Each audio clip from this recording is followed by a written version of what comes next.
trial and the investigation that preceded that. He made 15 distinct points for his concerns, and the trial court inquired as to most of them. However, there were 4 that needed further inquiry before they could be assessed, as they related to information outside of the record. The brief refers to them by number and in the order presented in his letter to the court. Briefly, number 8, that Nicole Trumbo tried to give him his previous attorney an affidavit, that Trumbo's child's father was also named Stanley, that a Nakia Prather had some sort of information that Trumbo had shared with her, and that Trumbo's phone was in the possession of others before it had been given to the police for extraction. These items mattered because they all revolve around the state's main witness against him. And without her, the state could not have made the case against Mr. Scott. The phones in particular were critical, as People's Exhibit 8, the phone that was found at the scene, and People's Exhibits 13 through 15, that her phone and the information from her phone, were key pieces that the state used to tie Mr. Scott to the scene. People's Exhibit 8, as this court may recall, is not registered to Mr. Scott, so the state had to rely on Nicole Trumbo and her phone to tie it to him. If, however, there was another Stanley, that would have been potentially exculpatory, especially in light of the fact that the only text on People's Exhibit 8 that referred to a, quote, Stanley, unquote, by that name was from someone named Misty Jordan, and the state never presented evidence of who that might have been. Well, can I just interrupt you there? Sure. The message from Jordan, I don't know why the fact that there would be another Stanley that the record doesn't even show she knew. Presumably the world does contain other Stanleys, but why would that witness have confused Trumbo's ex's? What was the relationship? I've forgotten. Was it her ex-husband? Between Jordan and, I'm sorry. No, I mean, if Jordan uses the name Stanley, what does the fact that there's a different Stanley in Trumbo's life suggest about some confusion? The only thing that a Misty Jordan refers to a, quote, Stanley is that is the only time on People's Exhibit 8, which is the phone they found at the scene, has that name in it. It's not registered to him. No, I totally get that. But why would Jordan have referred to, I mean, the inference is that somehow she's actually referring to the father of Trumbo's child? That's not really connected to anything. No, it isn't. And I think your confusion is one of the reasons why an inquiry would have mattered. We don't know who this is. And who it is isn't really all that important. Wait, but we do know exactly. We know there are 2 Stanleys, the defendant and Trumbo's child. Why would we have any reason to think that Jordan referring to Stanley is referring to some other woman's paramour who's the father of a child? It just doesn't get off the ground. It just seems like such a shot in the dark. Hey, there's another person named Stanley. Oh, interesting. But what does that have to do with this case? Perhaps not. What it does have to do with is the fact that what Mr. Scott is alluding to in his letter is that she's with some other Stanley. The Stanley, the snake, whomever, is not him. She's with somebody else. But you're talking about Trumbo. The person who used the name Stanley was not Trumbo. It was Jordan. So it isn't relevant. Well, I would respectfully disagree with you, Your Honor. And the reason is because that phone that was one of the pieces of evidence that the state used to connect People's Exhibit 8 to Stanley Scott. The People's Exhibit 8 was found at the scene. It wasn't on him. Right. All I'm saying is there's no evidence that Jordan, or no reason even to assume that Jordan was really texting Trumbo's child's father. it just doesn't get off the ground. Well, we don't know. We don't know who Misty Jordan is. We don't know who the Stanley she's texting is. Could be, I guess, anybody else named Stanley, I suppose. And I He was think also there ready to testify. that who, Misty Jordan? Or, Jordan, yes. okay. And I think the point Mr. Scott is trying to make is that that could have been somebody else. And in conjunction with the fact that this is an ID case. And Right. the other It's point just that, not a fact other than a speculation that, hey, maybe when Jordan texted, she was really referring not to him, but to Trumbo's child's. I mean, it's purely speculation based on a common name. I would agree with you on this record. And that's the whole point behind why an inquiry needed to be made. Just a couple of questions probably would have cleared this up. And I think that's actually really this court's jurisprudence, particularly in the past 3 or 4 years, when it comes to Krenkel. Really what this court is asking trial courts to do is just ask the question. It would solve a lot of problems and it would save a lot of time. The case that I submitted to this court on the motion to cite additional authority basically says exactly that.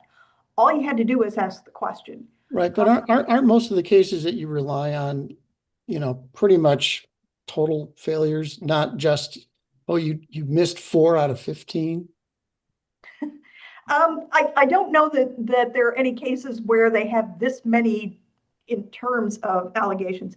I think that Woods is probably pretty close in that he had more than a few, and apparently he was talking at length with the court, and the court essentially lost patience with him is kind of how that handown reads. And so he was allowed to talk, but counsel, the trial court there didn't ask the trial attorney any specific questions.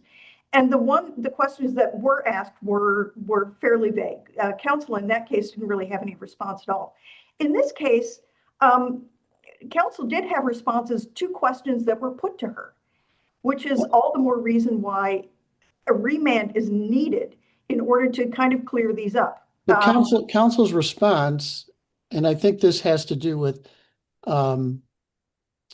Nicole trying to give an affidavit and then Nikki Prather, that's all connected to the messages, right? And so counsel said, I read those messages, I thought about them, and I discussed with my client.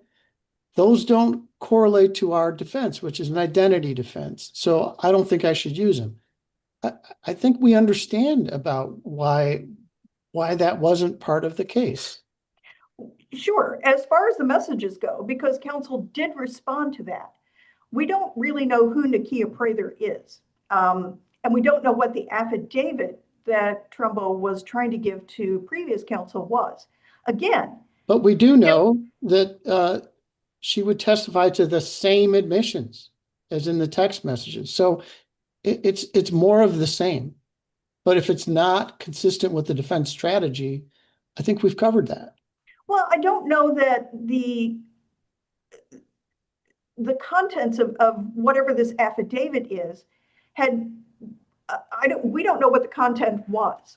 And I understand that a lot of this was being done fairly quickly, but I don't know that the record necessarily supports an assumption that affidavit had anything to do with those text messages. They are talking about those text messages, but that was in the context of when he was in the LaSalle County Jail and they were texting back and forth. We don't know what this affidavit that Trumbo was trying to give to previous counsel may have been. But a quick question to her probably would have solved that. And apparently I just lost my train of thought. So I don't know that those two things connect up that cleanly. They may. The point being, if the trial court had just simply asked the question. So on the issue about the Trumbo's phone was in the possession of others, I mean, it was in the possession of Trumbo, and we know she Mhm. fiddled with it. She deleted information. So what is this mysterious reference to others supposed to lead us to think? Well, I don't know. Again, you know, the problem is that without asking counsel, we are stuck speculating. We can't do that. If counsel had just asked the question, or if the trial court had just asked the question of counsel, that would have probably solved a lot of the confusion involved in this. But the point is that there, there are holes here that we can't fill in. We can't speculate. The record doesn't support, we can guess, but the record doesn't support that. We don't know what Mr. Scott's referring to. But a quick question to counsel may have resolved that problem.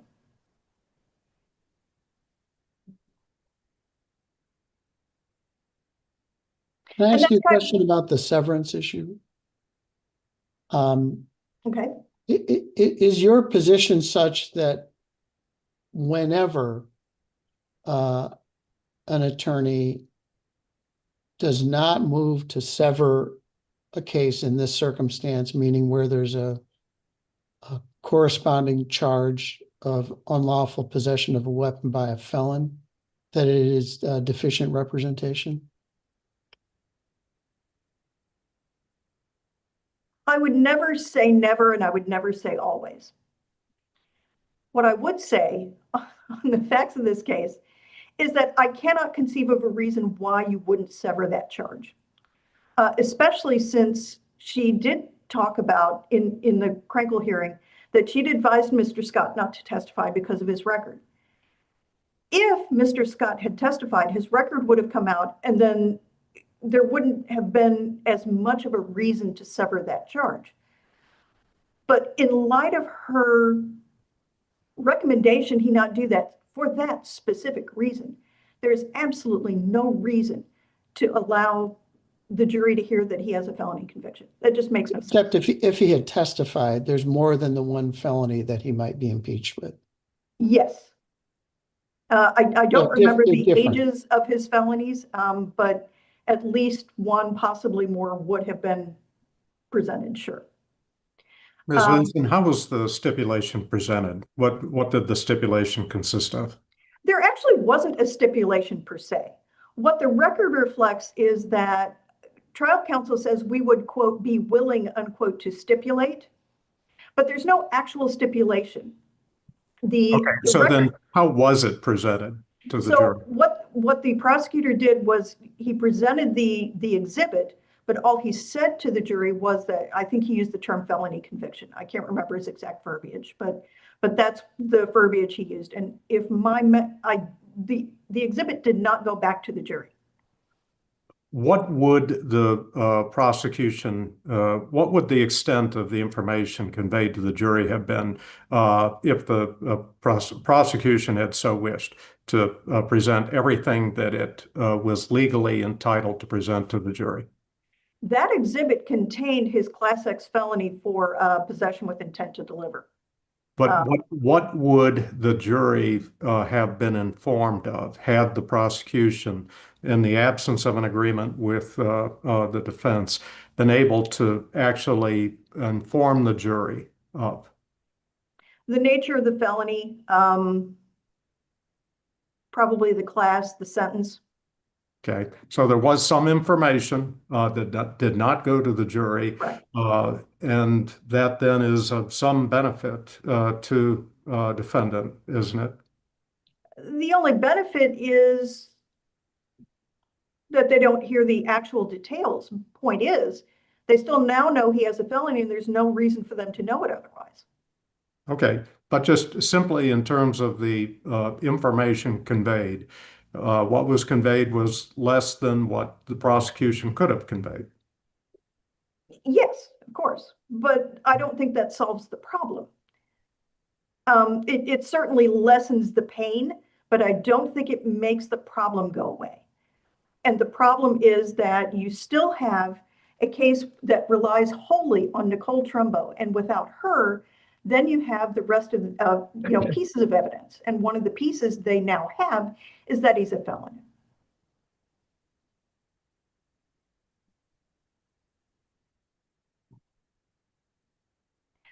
So to continue, while it's true that counsel isn't necessarily ineffective by foregoing investigations, and most of the Krenkel inquiries that Mr. Scott refers to that we've outlined in the brief have to do with investigation. And I think the Justice Doherty was alluding to the unnecessary areas of investigation. And Mr. Scott would respectfully disagree that those areas were unnecessary because we simply don't know what they were. A simple question would have solved the problem, and a simple remand would solve the problem.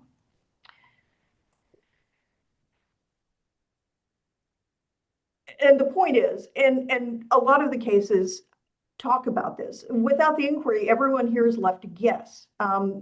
Giving a blanket pronouncement of trial strategy is not sufficient under Krenkel. And so this court's order in Woods is on point for that and instructive as to what trial courts must do when they're presented with allegations concerning counsel's performance. They at least have to ask. And for that reason alone, Mr. Scott asks that this case be reversed and remanded for an inquiry into those matters so that the trial court below and this court has a full record from which they can assess the allegations. But in Woods, they ask no questions. The court asked no questions of the attorney.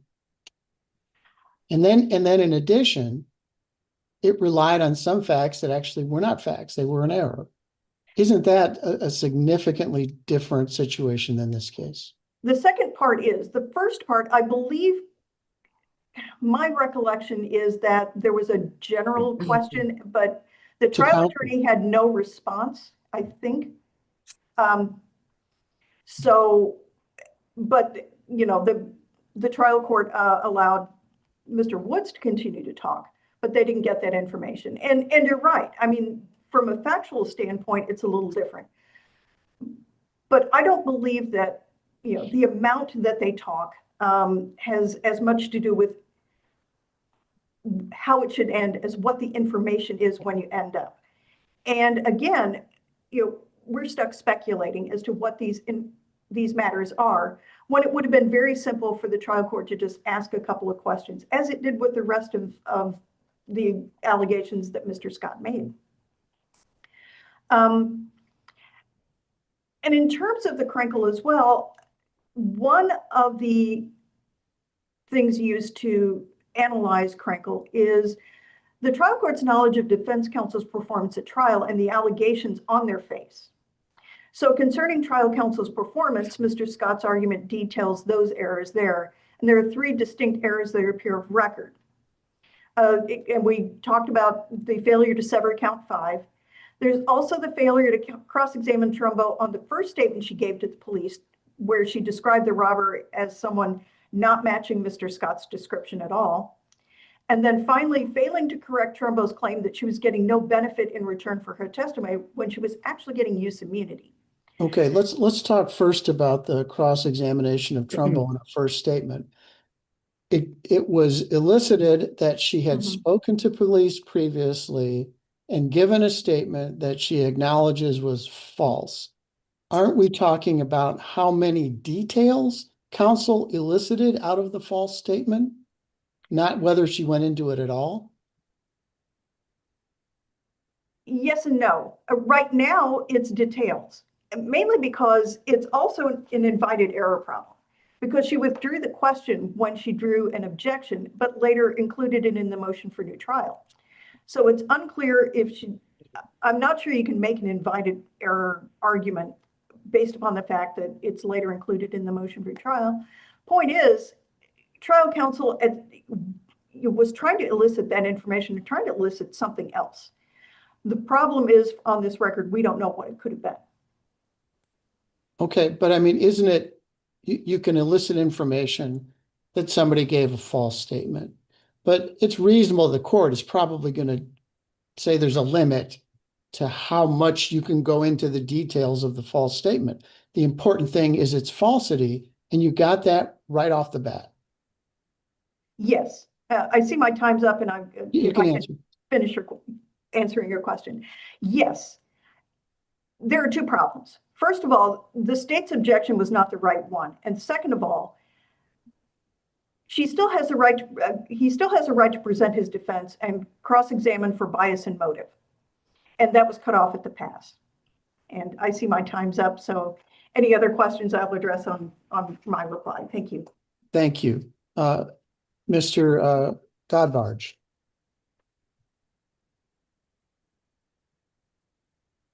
May it please the court, opposing counsel. My name is Christopher Godbarge, and I represent the people of Illinois. The court has before it today two issues: whether the defendant received ineffective assistance of counsel, and whether the trial court's Krenkel inquiry was adequate. I'd like to begin with the ineffective assistance of counsel claim first. As this court knows, this is governed by the familiar two-step test as established by the Supreme Court in Strickland.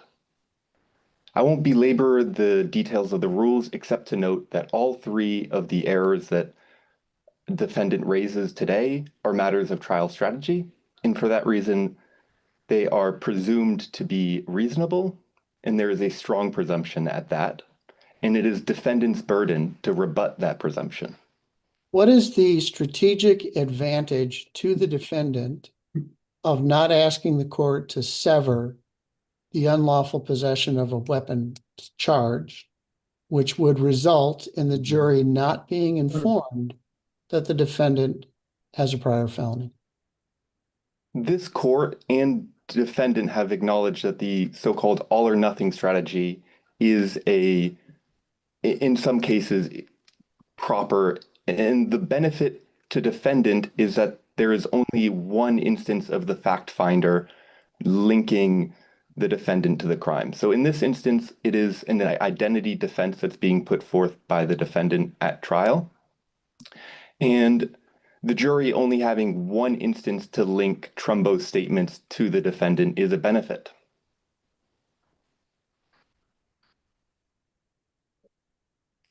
There are two important things that this court has made clear when applying the all or nothing strategy. The first is that it has to make sense given the strategy that the defendant is choosing. And here it's the identity defense, as I just explained. In the reply brief, opposing counsel has claimed that these two strategies conflict, but they fail to point out what aspects conflict or why there is any problem with using both strategies.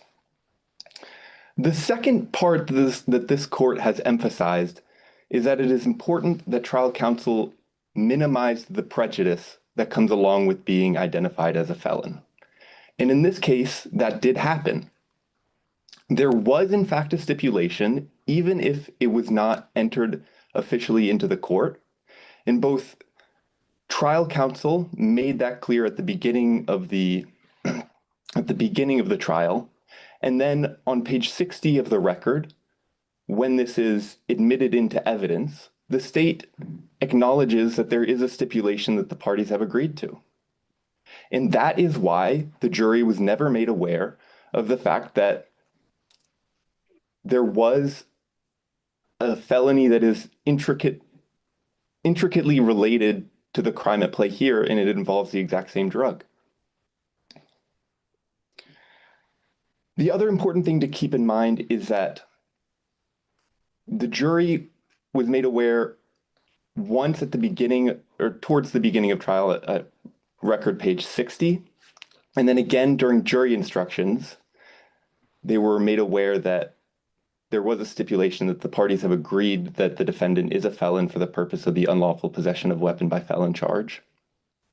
And most importantly, that the jury is supposed to only use that evidence for the specific purpose of knowing that he's a felon for that charge, not to use that to make guesses about his character. And while it's true that that doesn't eliminate all of the prejudice, it minimizes it. And that is what this court has held to be important when utilizing this strategy. I'd like to move on to the second alleged error, which is that trial counsel was unreasonable for failing to withdrawing the question about Trumbo's false identification. I'd like to start by noting that withdrawing a question has no foundation in the rules of evidence. It simply is not a thing. Opposing counsel has argued that it can have an impact in the sense that I'm not you sure can what you mean. waive. It's not a thing. It happens all the time. You can certainly ask the court, or you're inviting the court not to rule on an objection if you withdraw the question. So how do we say it's not a thing? By not a thing, I mean that it's not a word that is in the rules of evidence. There's no rule about withdrawing questions. It's simply asking the trial judge not to issue a ruling. And that highlights an important thing that in this case, the withdrawal happened after the objection was sustained. So in that sense, I believe it happened before. I think the order was the objection was made, then there was a withdrawal of the question, and then the court sustained the objection. I'm sorry, correct. But the fact that there was an objection is the important part, or the fact that the objection was sustained and that there was a ruling that was made is the important part. And so in that sense, it had no impact, especially because this did occur during sidebar. And so the jury was never made aware that this happened. The defendant cites to a 4th District case Page for the idea that if a defendant acquiesces to a ruling, that they may not be able to raise it on appeal. However, the facts of that case are wildly different than in this instance. In Page, there were 2 trials. At the first trial, the defendant failed to object at all, and so there was no ruling made by the court. And then at the second trial, the defendant pled guilty instead of utilizing his double jeopardy protection. So those 3 errors in combination meant that the defendant could not appeal. In this instance, the only error that defendant or the trial counsel may have made is that after the judge explained their ruling and there was argument back and forth, that she didn't push further when the judge had already made up their mind. That's not unreasonable trial strategy. It's simply what you have to do when the judge doesn't agree with you. And here, the judge made the correct decision to sustain this objection. The defendant has argued that this statement should have been allowed under the conspiracy exception. However, all of the cases that they cite are instances where the state uses the exception against the conspiracy. Well, But what defendant wants... Can we look at this more simply? The witness testified to the defendant's culpability. She was impeached with a prior inconsistent statement when she did not implicate the defendant. This is pretty bread and butter stuff, isn't it? You're just impeaching a witness with a prior inconsistent statement. Well, not quite, Your Honor, because in this instance, so first, this highlights the fact that the state did it. Their objection was that this was an improper impeachment. And the reason that is because you're trying to impeach with a statement that both the witness and the state agree are a lie. And so if this is supposed to come in under either 10.1 or Rule 12 of 5/115-10.1 and 12, both of those rules require, in the instance of 10.1, it requires quote unquote personal knowledge.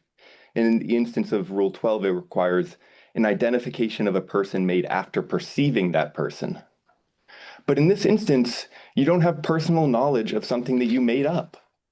The court has been clear, and the Supreme Court... Yeah, I think some of those have to do with whether it can be admitted as substantive evidence, but you can always impeach a witness with the fact that they previously said something different, right?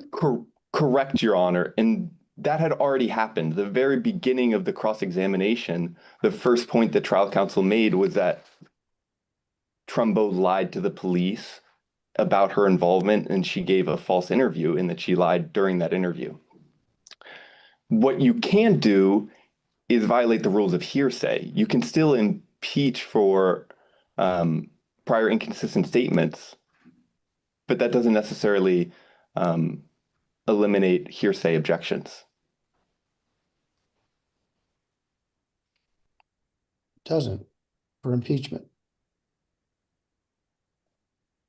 Well, so the rules that opposing counsel has tried to argue under 10.1 and 12 do not allow that. And there is, it could be pointed out, and it was pointed out, that there were inconsistent statements, but the details of it were not necessary. They had already pointed out that she lied and had misidentified the defendant. Or sorry, I think the misidentification came at the end, but the details of it were not necessary. If you don't have any further questions on that error, I would turn to the third alleged error, which is that trial counsel was unreasonable for choosing not to cross Trumbo about the use immunity agreement. So there's two questions as part of this, and I'll address the first one last. And so that question is whether the use immunity agreement was consideration. What's more important here is that the trial counsel chose to not mention the use immunity agreement because it is duplicative of the confidential informant information, and it gives Trumbo an opportunity to attack the identity defense and clarify that her benefit from the use immunity agreement is simply that she cannot be tried for perjury because she hasn't lied. And two, her statements at this trial cannot be used at her further trial for her acts in this crime. So first, on it being duplicative, the confidential informant information shows that Trumbo had something to gain. In that instance, she was specifically involved with the police for the specific purpose of trying to get a shoplifting charge dismissed, a felony shoplifting charge at that. And so in prior cases where this court has discussed immunity agreements broadly, including transactional immunity, the key thing is whether or not the state had leverage over the defendant. And here, the leverage was simply to tell the truth or else you face prosecution. And the state does admit that the stakes were higher for Trumbo. She wouldn't have just been faced with perjury as any witness would for lying. Her statements could also be used against her at her further trial. But as the judge in this case recognized, that is the same type of coercion.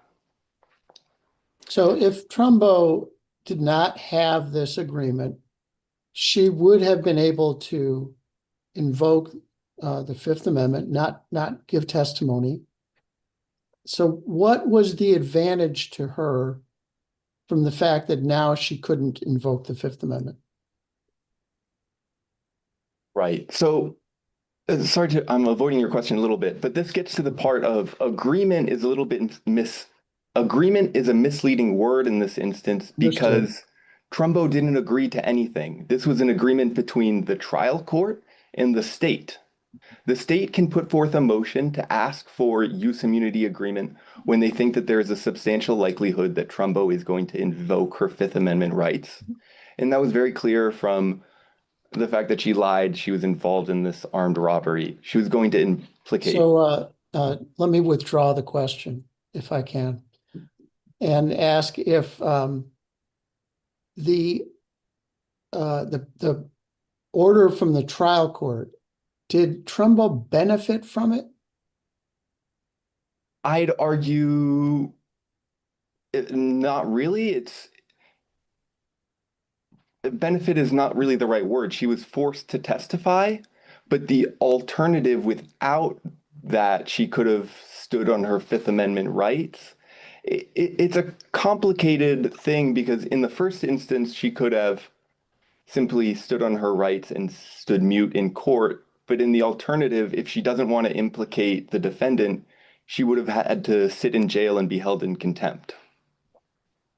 So at the end of the day, this is, again, the same type of coercion that every witness faces of you have to testify or be held in contempt. And if you lie when you testify, you face criminal sanctions. Was there any beneficial effect to any charges or potential charges against her? No, Your Honor. And that's a key fact, because for the confidential informant, there was a benefit for that shoplifting charge. And so the state or the defense counsel was very effective in mentioning that both during the cross and again during closing. And if the defendant had mentioned this use immunity agreement, it would have just given the state the chance to ask about this on recross or redirect, excuse me, and to clarify that the details of the rule or the agreement, as we just discussed, really just incentivize Trumbo to tell the truth, which is the core of defendant's strategy, is to argue that Trumbo is lying. And with that, if you have no further questions, I'd like to turn to the Krenkel inquiry. This issue can be addressed most clearly by talking first about what is the purpose of a Krenkel inquiry. The Supreme Court has made clear that the trial court needs to have an adequate inquiry, but they haven't made clear what that really means. And so this court has emphasized that looking at the purpose is what's really important. And the purpose of the Krenkel inquiry is to establish the factual basis of a claim, if there are any. And that's key to note, that if there are any, if there are no factual basis, you will not find any. And I also want to note on the comparison to the People v. Woods case. Judge Doherty, you mentioned it was a total failure of the requirement to investigate or to have a proper or an adequate inquiry. I'd argue it went beyond that, in that the trial court was an obstacle for the court's inquiry that they had to pursue. At several times during that inquiry, the trial court says, "Hurry up, summarize your points, give me the highlights." In this case, the exact opposite happened. You had first, the defendant was given as long as he wanted to read from his letter and to also add more points that he did not make in his letter. And then the trial court asked him several questions, and then he asked his trial counsel questions, and then he circled back to the defendant and asked the defendant several questions. And then he followed up with the trial counsel more and then went back on certain issues. This was a long investigation where he gave the defendant several opportunities to add, is there anything else you want to add? Are there any other claims you want to make? So here, the purpose of establishing the factual basis and giving the defendant that opportunity was clearly met. And on the four issues, with my time running short, I want to make out one of the words that Judge Doherty used was far-fetched. And that's exactly what these claims are. Just because the defendant can throw out, the appellant here claims that it was 15, by our reading of the record, it's significantly more than that. They throw out a ton of claims, the trial opportunity to add detail, to elaborate on any points, to respond to trial counsel's feedback on those claims. Just because we can still imagine a single or a couple hypotheticals that are far-fetched, that doesn't mean that these claims were meritful. Again, going back, we don't have a lot of detail, but what we have is that claims that are conclusory, that are lacking evidence, that have no merit, that relate solely to trial strategy, are not allowed. And just to make a caveat to the point of solely trial strategy, there are instances where a trial strategy can still be unreasonable, but it takes a far showing. And a far showing is not a claim that is far-fetched. Just because we can imagine something doesn't mean it's likely and that it needs to be investigated. That goes against the complete purpose of the Krenkel inquiry, which is to give us here enough information on the record to say that these claims are far-fetched and not worthy of being investigated.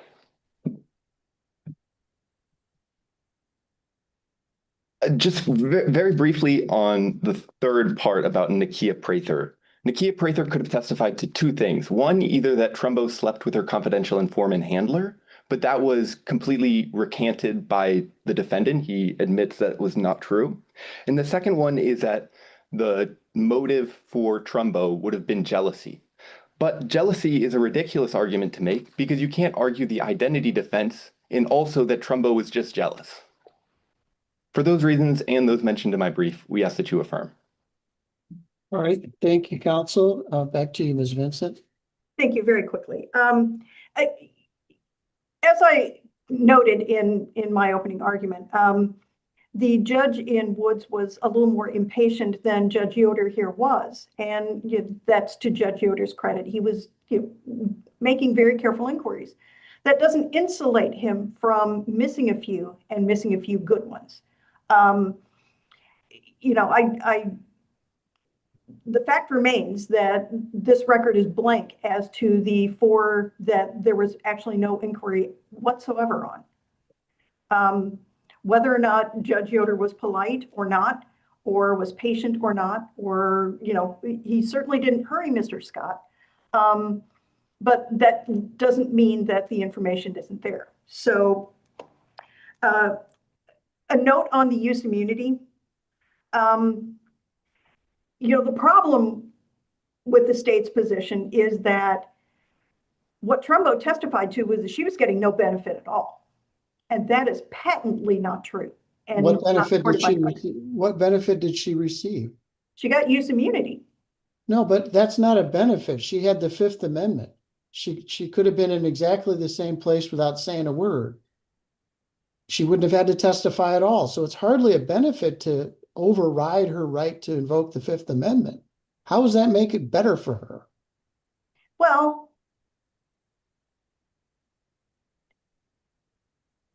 I could, just from my personal experience, these things don't happen in a vacuum. And she had to know that, she had her own counsel. I'm sure her counsel told her, don't say a word, you have the Fifth Amendment. It was the state's decision to grant her use immunity. It's the state's right to grant her use immunity. It is the state's call to grant her use immunity. For one purpose only, and that correct. Is to keep her from invoking her Fifth Amendment. So how did she benefit by being stripped of her right to invoke the Fifth Amendment? She benefits from use immunity because those charges were still hanging over her head. And if you give the state, if you curry favor with the state, that can't hurt you. And I'm sure that's the benefit.